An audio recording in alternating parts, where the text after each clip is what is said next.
أظن أنها ضرورية كمؤسسة، أولا لأن لها تاريخ، ثانيا أن رمز الملكية في البلدان كلها هو للإجماع والجمع الرأي العام.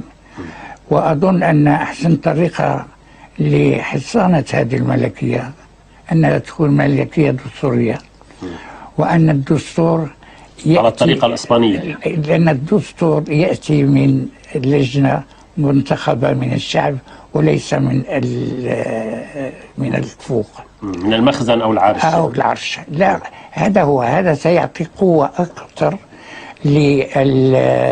لمصداقية المؤسسة التي لها مصداقية في التاريخ. ولا أرى في الظروف الراهنة أو القريبة المستقبل القريب أي حل آخر